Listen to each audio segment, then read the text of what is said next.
Բարև ձեզ, արգելի ժողովուրդ, բարև երկիր, բարև ազգ։ Այս երկու օր անդադ խոսում է այն մասին, որ Նիկոլը գիշեր ցերեկ ռեկլամ անում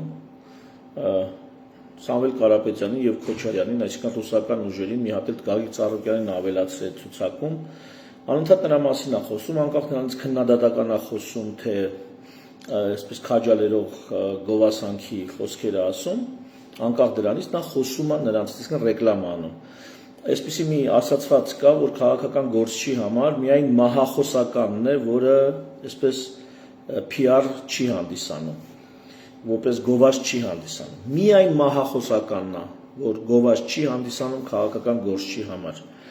Մինչ այդ ասված ցանկացած լավ եւ վատ բան հանդիսանում է քաղաքական գործչի գովազ, եւ դուք գիտեք, որ արդեն ամիսներ շարունակ Հայաստանում գնում է քաղաքական գործիչների ռուսական ուղղվածության, Ռուսաստանի հետ հարաբերությունների լավացման կամ խորացման կողմնակից քաղաքական ուժերի գովազդ։ Ես գնահատական չեմ տալի ոչ լավ, ոչ վատ, ես ընդհանրապես կիսվում եմ իմ մտքերով, ուզում եմ ձեզ տեղեկացնել, որ այս կասկածներս, որը պիտի գիշերը, ավելի ճիշտ երեկոյան եթեր անե, ուղիղ եթեր անե եւ դրանով խոսայ, բայց հանգարցակի հայտնվեց Ռուբեն Ռուբինյանի ինքնախոստովանականը եւ հիմա դա կներկայացնեմ, ասեմ ինչի ինչոց է։ Ուրեմն տեսեք, Նիկոլ Փաշինյանը այս պահի դրությամբ երկու մեծ գործառույթ ունի անելու եւ այս երկու գործառույթները տեղավորվում են հայկական Իվանիշվիլի օպերացիայի մեջ։ Իվանիշվիլի օպերացիան գիտեք, թե ինչպես Վրաստանում, այսպես ասած, էլի Ռուսաստանի հետ հարաբերությունների կարգավորման ուժերը վերցեցին իշխանություն եւ օրինական ճանապարհով վերցեցին իշխանություն, լեգիտիմ էր նրանց իշխանությունը։ Ահա առաջին խնդիրը, որ Նիկոլ Փաշինյանը պետք է ապահովի, սա ես ասում եմ վարկած, որտեղ սենց տեսնում եմ, փաստերը սրա մասին են խոսում։ Կարա այսպես չլինի, բայց այս ուրեմն օպերացիայի օկտին խոսացող փաստարկները հիմա կներկայացնեմ, դուք ձեր հերթին արդեն դատողություն արեք, հատկապես նիկոլականներին, ում թվում է, թե Նիկոլը այ Ռուսաստանի դեմ հիբրիդային պատերազմի դիմագրավելով,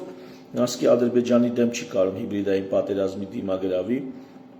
հանձնվել ամբողջությամբ։ Նա ոնց կարա Ռուսաստանի դեմ դուրս գա հիբրիդային պատերազմով, ահա եւ ուզում է մեզ անկախություն բերի։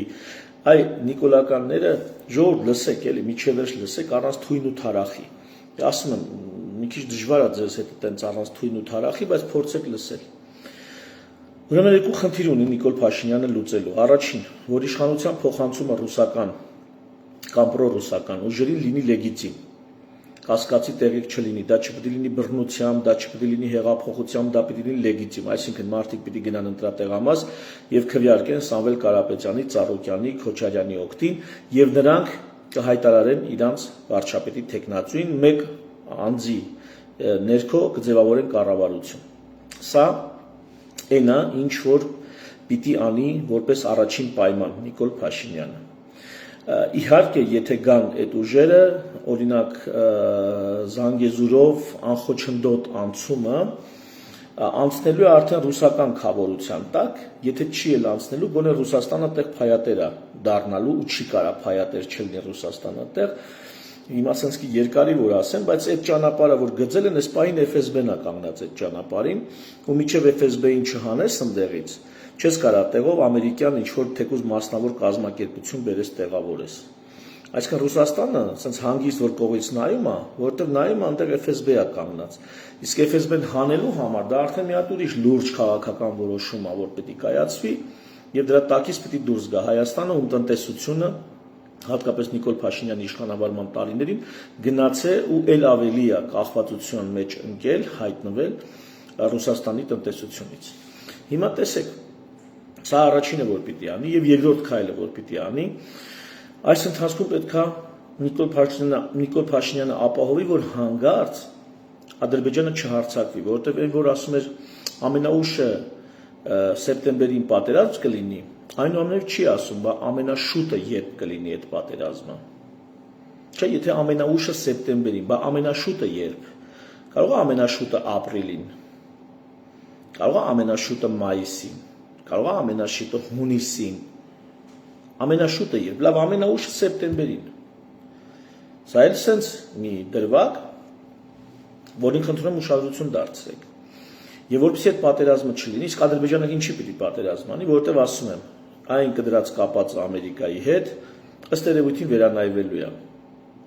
Ու քանի որ վերանայվելու է, այսինքն Ռուսաստանը մտնելու է փայատեր, ես չեմ ասում, որ Ռուսաստանը գալու է եւ Միջանցքի պայմանը ջնջի։ Ռուսաստանի օրոք ու թեթև ձեռով այդ Միջանցքի պայմանը ստորագրվել։ Իհարկե ոչ մեղրիով։ Բայց Ռուսաստանի թեթև ձեռքով է դա ստորագրվել։ Եռակոմ պայմանագիրը նոյեմբերի 9-20 թվական կապիտուլյացիոն փաստաթղթի 9-րդ կետն էր։ Եվ բայց Ռուսաստանը այստեղ լուրջ փայ է ուզելու իր շահերի համար, իր շահերը առաջ տանելով։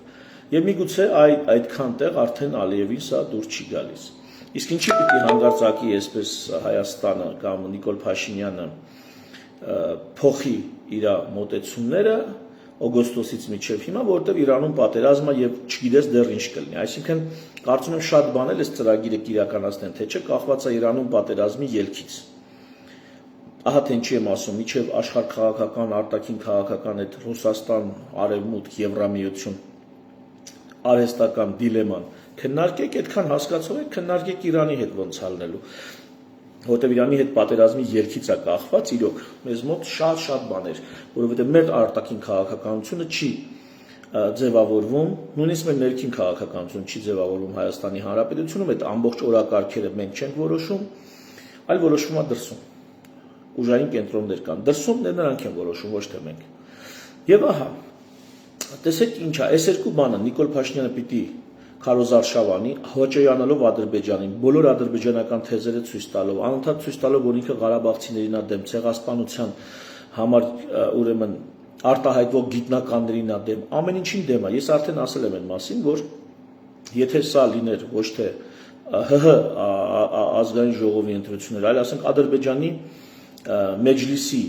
ընտրություններ, ենթադրենք Նիկոլ Փաշինյանը կամ ՔՊ-ն Մեջլիսի ընտրություններին է մասնակցում, իր քարոզարշավում ինչը կփոխեր, ոչինչ էլ չէր փոխի։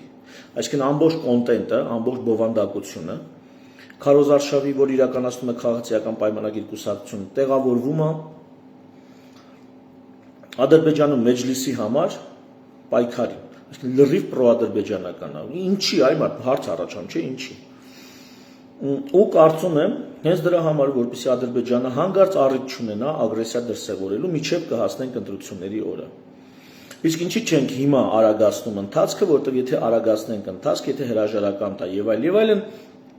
հաշիվները կխառնվեն եւ կարա այդ իշխանության փոխանցումը չլինի լեգիտիմ։ Ավելին առաջիկա 2 ամսվա ընթացքում, 2 ամիս մնացել ընտրություններին, առաջիկա 2 ամսվա ընթացքում Նիկոլ Փաշինյանը պիտի եւ ընդհանրապես քարոզչական ուրեմն այս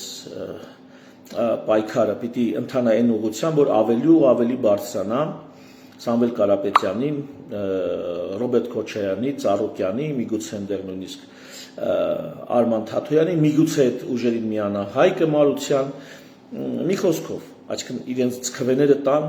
այս ընդհանուր այսօրվա դրությամբ ընդդիմություն հանդիսացող ուժերի միասնական տեխնացուին։ Միանգամից ասեմ ով է լինելու միասնական տեխնացուն ըստ իմ կանխատեսումների, եթե այս ուժերը 50+1 ստացան, իսկ ամեն ինչ գնում է նրան, որ Նիկոլ Փաշինյանն էլ իր ռեյտինգը արհեստականորեն գցելով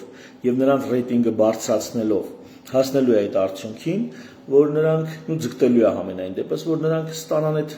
ուժերը ավելի նույնիսկ հաշվից հանձնաժողովում կարան բանանեն թվերը որոշակի փոխեն եւ եթե Նիկոլեն չբողոքեն ու ընդդիմությունը չբողոքի, ըստ էության ոչ որ չի գնալու եւ բացահայտի ինձ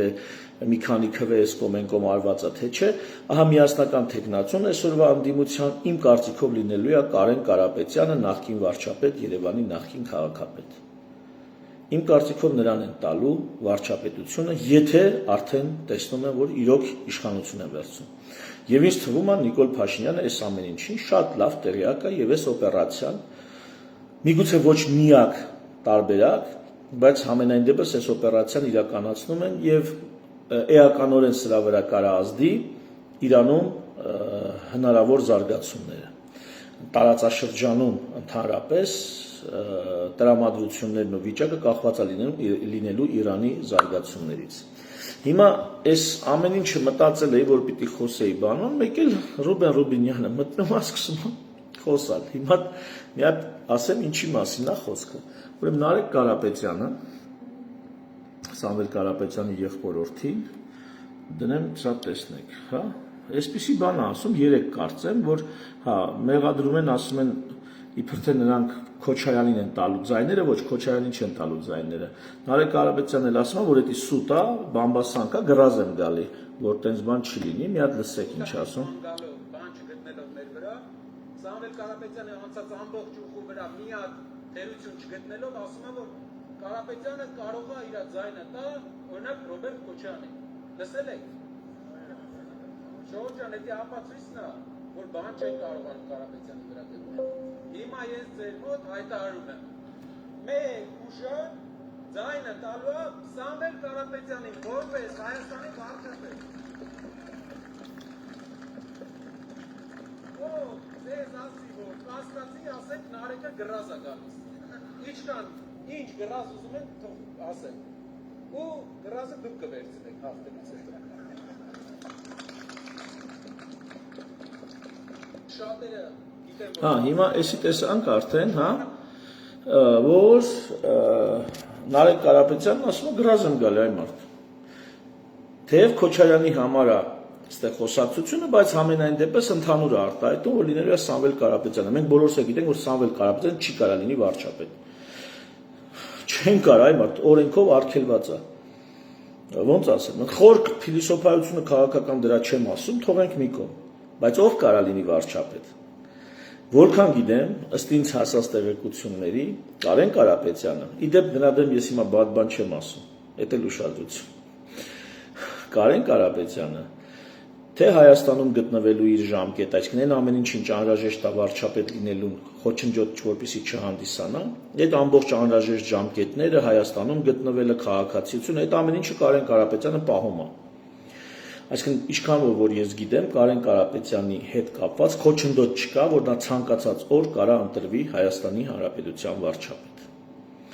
Եվ ինձ թվում է այս ամբողջ կոնտինգենտի մեջ ավելի հարմար տեխնացու, ավելի լավ տեխնացու, նույնիսկ նրան հավասար տեխնացու նրանք չեն կարող գտնել,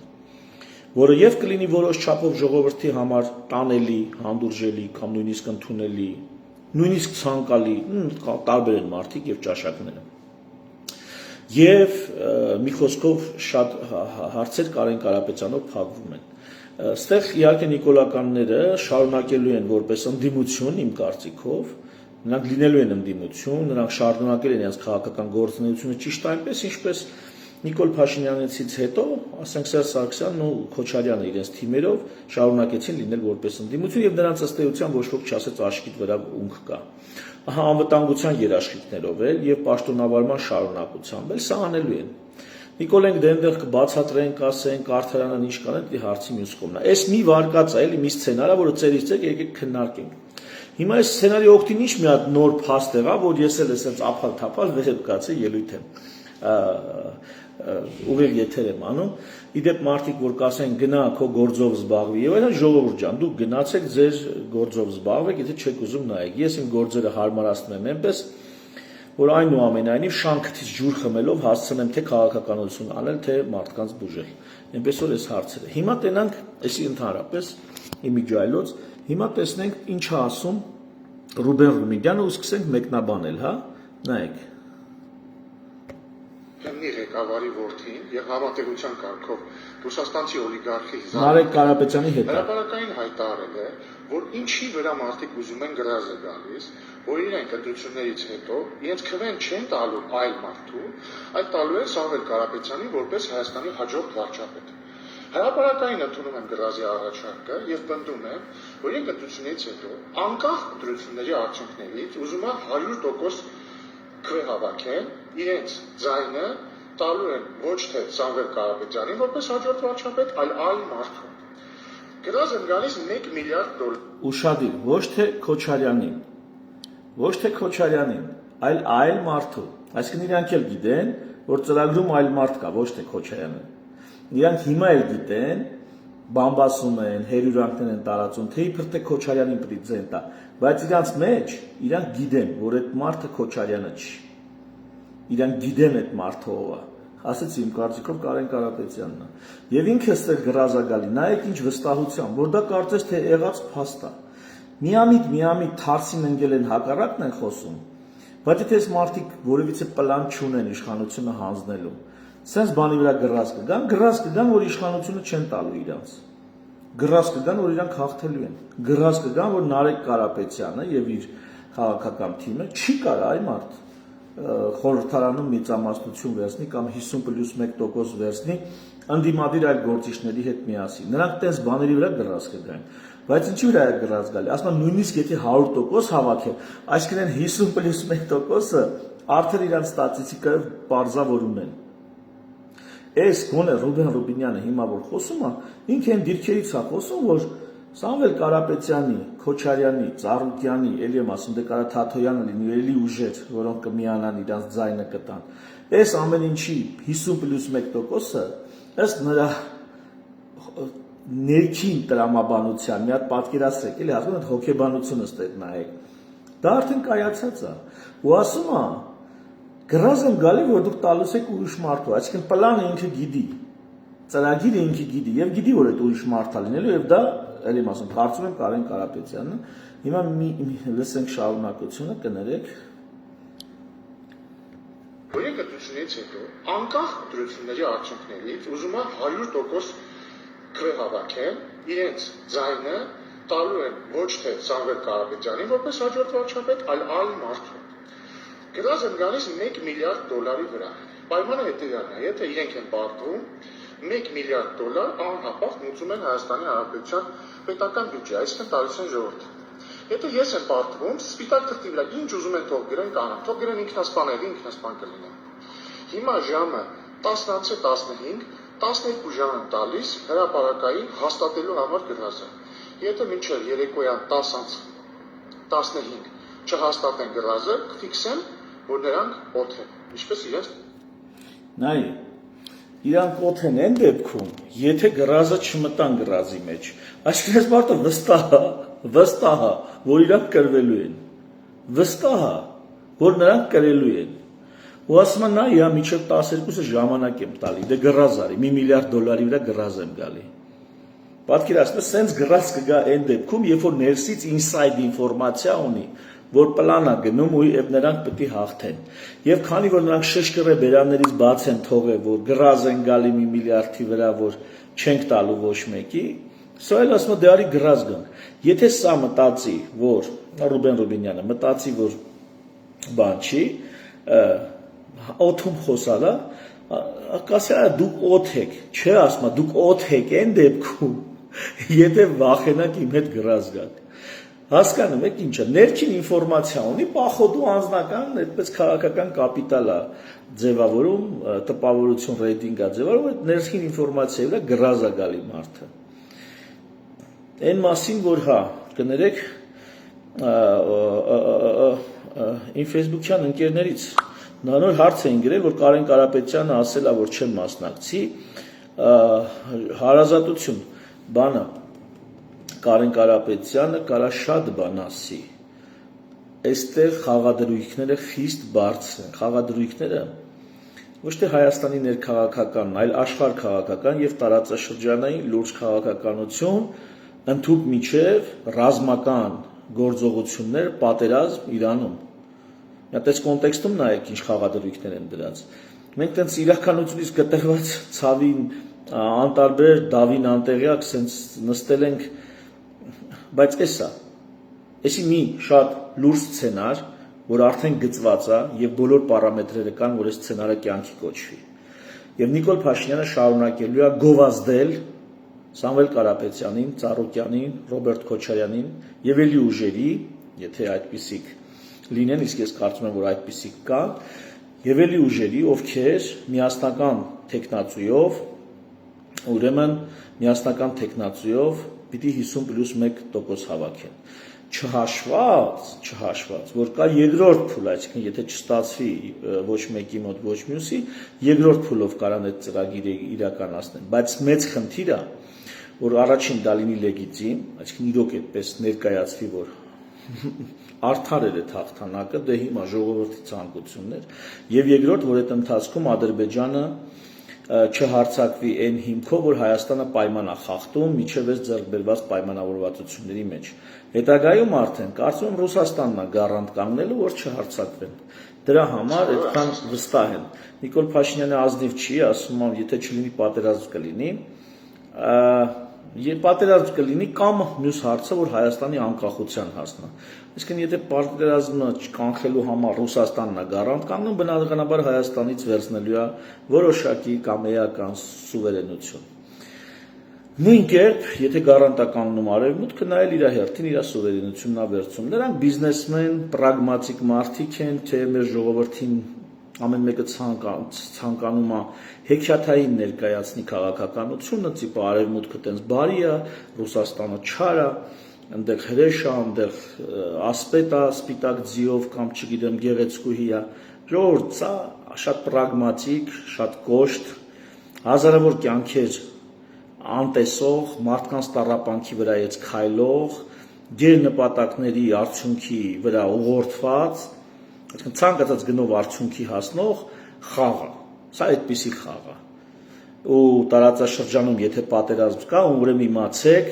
արդեն մի քանի հազար զոհ էսկոմ ենկոմ, այս խաղացողներից ոչ մեկի համար էական նշանակություն չունի, եթե դա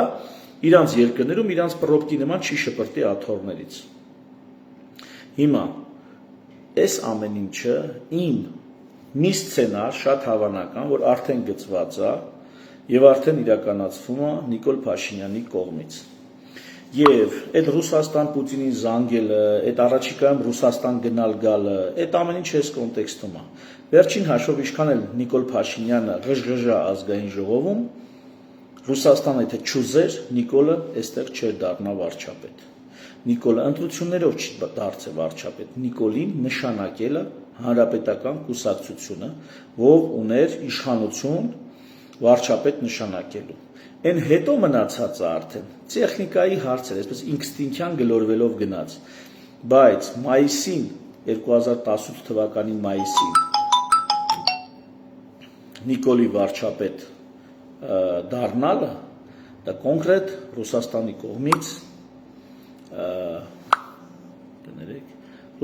կողմից թույլ տված բան էր։ Այդ ժամանակ եթե հիշում են մարդիկ քանի օդանավեր են գնացել, եկե ինչ բանակցություններ են վարել եւ այլ եւ այլն։ Եվ Ռուսաստանը ցանկացած ժամանակ Նիկոլ Փաշինյանին կարացի լսի ապեր ջան։ Всё, ժամանակն է, թռար։ Նա գարանտիաները տալիս ենք, անվտանգությունը ապահովում ենք, կուսակիցները շարունակում են մնալ քաղաքականության մեջ որպես ընդդիմություն, գնացիր։ Արևմուտքն էլ հատկապես Թրամփի օրոք, ով Պուտինի հետ կարծես թե ահագին լավ հարաբերությունների մեջ են, կարծում եմ առանձնակի չի բզբզի եւ դեմ չի լինի եւ թույլ կտա։ Եվրոպայի մասին չխոսանք, նրանք իրանց տարածքում չեն կարող, ասենք, լուրջ քայլեր անել։ Ուկրաինան ձեզ օրինակ, հա։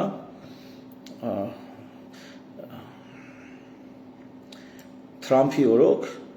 ըստ երևույթին Ամերիկան էլ կհարգի Պուտինի փայբաժինը եւ ազդեցության փայատիրությունը պոստսովետական ցանկացած տարածքում, ինչպես Ուկրաինայի վրա ճանաչումը։ Եթե Ուկրաինայի այդքան արյունից, այդքան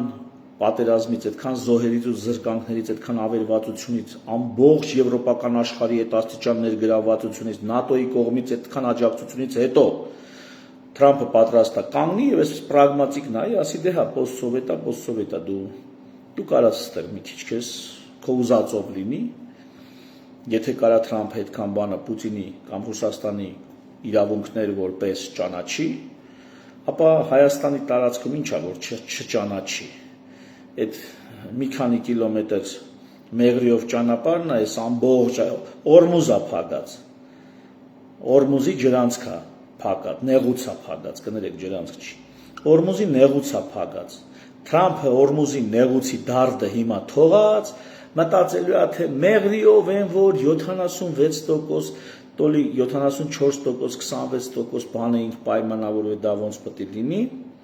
հենց այսօր քանի այնտեղ վիճակը խառն է այս հարցը Ռուսաստանը վերանայելու է եւ ինչն է հետաքրքիր որը վաղուց եմ ես կասկածն ունեցել իհարկե Ռուսաստանը կնքեց անխոչնդոտ անցման դրույթով այդ միջանցքի հարցը հետո թույլ տվեց որ դա տանեն ամերիկացիների դուռը բոլոր նրանք ովքեր ասում էին որ դա սուվերենության հարցը չի կարելի Ռուսաստանին թողել իզնից բացի բոլոր նրանք իզնից բացի ով որ այդ հարցում խոսում է դեմ արդեն ամերիկայի խավորությամբ սկսեց լռել կամ նույնիսկ գովերքել օրինակ Արամ Սարգսյանը նույնիսկ գովերքել որ դա տենց ահագին կարևոր բան է էլի հիմա այսպես ասած փողերի լվացում ոնց են անում մի երկու տեղով ֆրցնում են օրինականացնում են փողերը բերում են հիմա հա այս Զանգեզուրի միջանցքի լվացում արեց Ռուսաստանը համենայնպես process-ը ընթացքի մեջ է տարավ ամերիկյան խավորությամբ լված լեգիտիմացրեց Արամ Սարգսյանները դառան դրան համակիր հեսա հետ կբերի կասի ես այդե փայատերեմ ու իմ ասածը իմ ուզածը դե պիտի լինի խնդրեմ ինչ վերաբերում է քաղաքականության միջամտել ես կոմենկոմ հպանցիկ մի բան ասեմ ժողովուրդ մի հատ հրթիռը ռակետը որ չգիտեմ ասենք ուկրաինական պատերազմում օգտագործում են կարա $1 միլիոն արժենա $1 միլիոն հələ պատկերացեք $1 միլիոն մի հատ կուսակցության տալը Հայաստանում ինչ բարդ գինը իսկ Հայաստանում $1 միլիոն ունեցող կուսակցությունը կարա դառնա ժողովրդի համար պաշտելի այդքան մեդիա արշավ կանի ու հաստատ կգտնի համակիրների այն շրջանակը տասնյակ հազարավոր որոնց համար կդառնա պաշտելի $1 միլիոն նույնիսկ կարելի է շատ ավելին հասնել քաղաքական դաշտում հիմա պատկերացրեք Ռուսաստանը այդ մի հրթիռի գինը կամ մի 10 հրթիռի գին մի $10 միլիոն մի 10 կուսակցության այսպես բաշխում է մնացածն էլ դե օլիգարխներ են ամեն մեկ իր գրպանից էլ է մի բան դնում ու խնդրեմ հա ու խնդրեմ ամբողջ քաղաքական դաշտը ընդդիմադիրով, արևմտամետով, ռուսամետով, սաղ, նեյտրալով, բոլորը արդեն պատրաստ են Ռուսաստանի կողմից խաղալու կամ Ռուսաստանի կուրացիայի տակ խաղալու։ Ահա թե ինչու բոլորին դեմ եմ։ Ինչ ենք անում մենք։ Մենք այս կարճաժամկետ այդ բոլորին դեմ եմ նախագծով գնում ենք ընտրությունների, մանրամասները դեռ կներկայացնեմ,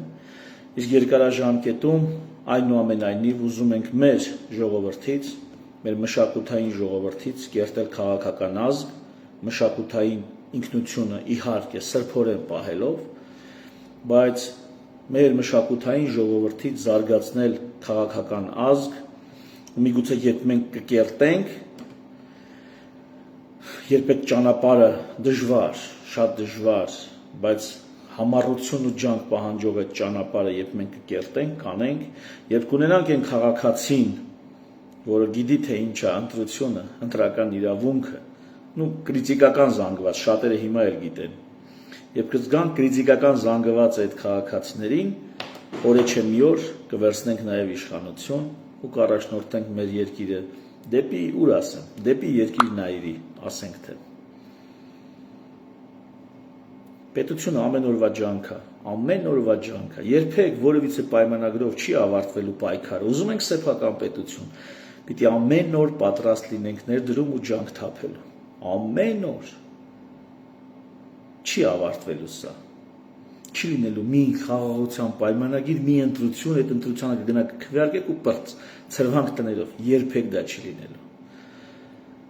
Մենք ունենք սեփական պետության պահանջմունք, ներքուստ, ես ունեմ, եւ ես կարծում եմ, որ մենք մենակ չենք, շատերն ունեն։ Ահա թե մենք ինչով ենք զբաղվում այս ընթացքում, մեր դերը որն է այս ընթացքում։ Մեր դերը իրավունքի գերակայությունն է, դրա ընդգծումն է եւ դրա կարեւորումն է, ժողովրդի շրջանում իրավունքի գերակայության լուսաբանումն է, ինքնիշխանության լուսաբանումն է, ոչ թե որպես լոզունգ, այլ որպես խորքային քաղաքագիտական, այսպես ատրիբուտ ազգի համար,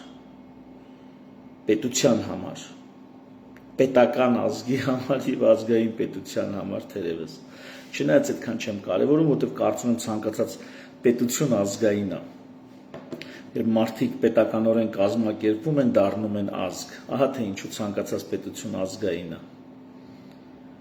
Միայն պետականորեն կազմակերպված ժողովուրդներին կարելի է լիաթոք եւ լիարժեք ասել ազգ։ Իսկ այն ժողովուրդները, որոնք ազգ են առանց պետության, նրանք գոնե ձևավորվել են ինչ որ մի օր, երբ պետականորեն կազմակերպված են եղել։ Հայերս այդպես։ Եթե մենք չունենայինք հայք, մենք էլ չէինք լինի ազգ։ Մենք ունեցել ենք հայք, մենք պետականորեն կազմակերպված եղել ենք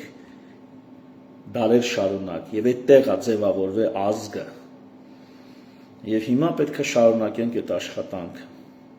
Նո այդպես կներեք երկարացնելու համար ինձ էլ արդեն սպասում են ցտեսություն, մինչ նոր հանդիպում։ Եթե հարցեր լինեն, գրեք, ես կփորձեմ պատասխանել։ Վիրավորանքներին էլ առանձնակի չեմ անդրադառնալ, թե շատ խիստ վիրավորանքներ չլինեն, էլի, լկտի վիրավորանք չլինես, թեթև բշտոցի կամ կանանց կողմից հիմնականում դրանք առանձնակի չեմ անդրադառնում։ Մինչ նոր հանդիպում, լավ աշխատանքային օր։ Կիսվեք։ Հենց հիմա սեղմեք, կիսվեք։ Շնորհակալություն։